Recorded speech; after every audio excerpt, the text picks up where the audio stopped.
Une séance d'animation n'est pas de l'improvisation. Donc il est conseillé à l'animateur de bien préparer sa séance. Donc c'est pour ça que je vais vous donner quelques trucs et astuces pour pouvoir correctement animer cette séance de créativité. Le tout premier conseil, c'est ne faites pas d'improvisation. Il est préférable de toujours préparer la séance de créativité, d'animation créative, quelques jours auparavant, voire la veille grand maximum.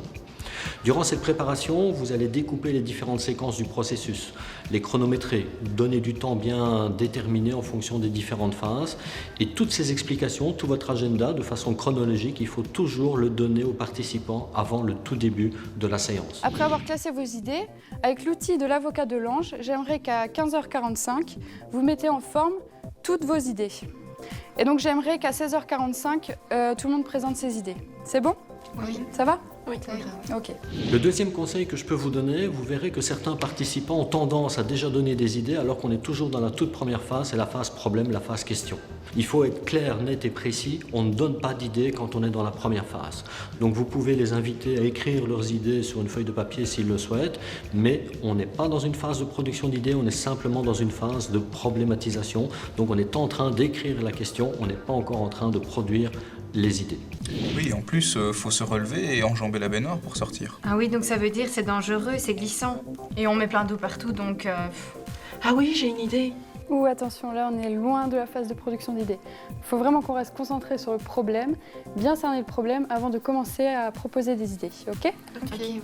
Durant la phase d'exploration, lorsque vous êtes en pleine production d'idées en fonction des inspirants, des inducteurs, il vous est conseillé de changer toutes les 6 à 10 minutes d'inducteur, voire même de changer de technique de créativité.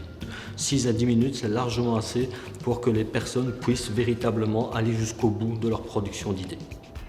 Entre chaque changement d'outil, ce que vous pouvez faire, ce sont des toutes petites pauses, des micro-pauses, juste avec un petit mot d'encouragement, ou soit une relance, ou simplement redonner la formulation de la question sur laquelle vous travaillez. Quoi d'autre ? À quoi ça vous fait penser d'autre ? Mais encore. Ça vient plus. Non. Bon ok, on va changer d'outil, on va utiliser les personnages virtuels. Vous verrez que dans la production des idées, il faudra recadrer, tout simplement parce que certains participants, avec la vitesse de l'animation, risquent de partir un petit peu partout. Donc c'est important effectivement de les ramener sur la bonne question, donc en gros de les recadrer. On pourrait mettre une caméra pour voir ce qui se passe dans la maison. Ah oui, on met ça dans toute la maison, comme ça, dans chaque pièce, on peut se voir et c'est communiquer. Alors là, attention, donc production d'idées, on va chercher un maximum d'idées, ok, mais pensez toujours à rester dans votre problème. Votre problème, c'est une baignoire, trouver une nouvelle baignoire et pas trouver des nouvelles choses pour la maison. Donc vraiment, restez autour de votre problème, ok ? Ok. Vous verrez également que durant la production d'idées, certaines personnes, certes, ne vont pas critiquer, vu que ça fait partie des consignes, mais vont commencer à discuter autour de la technique. Ah oui, moi, ça me fait penser à ma belle-mère, ça me fait penser à mon cousin, ça me fait penser à ci, ça me fait penser à l'autre.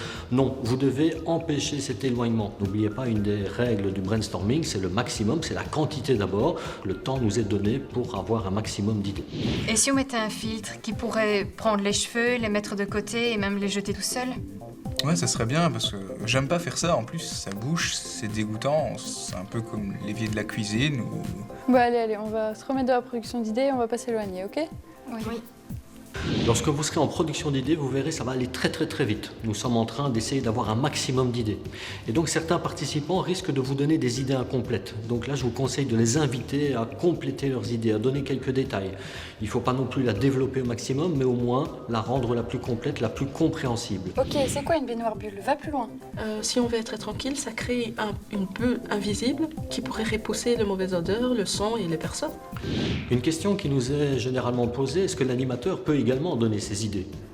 La réponse est claire, nette et précise, non. Un animateur est là pour animer.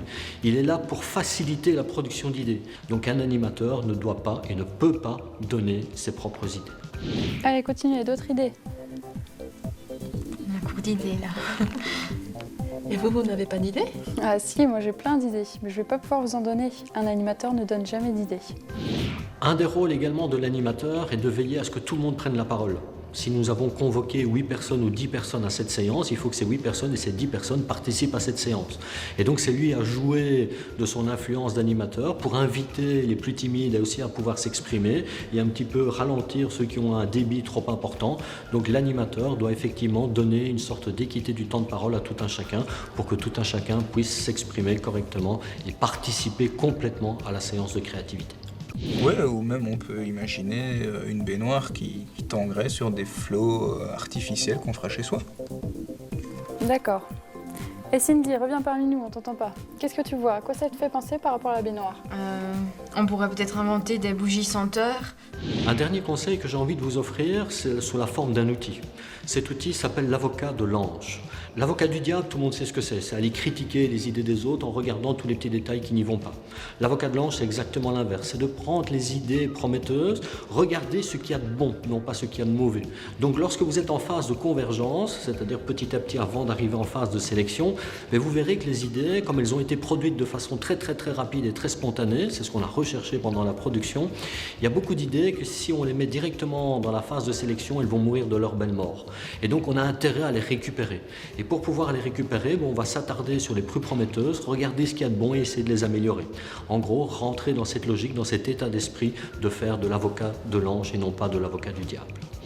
Des poissons laveurs, c'est eux qui nous lavent. Alors, qu'est-ce qu'il y a de bien dans cette idée? On ne se préoccupe de rien, on est lavé tout seul.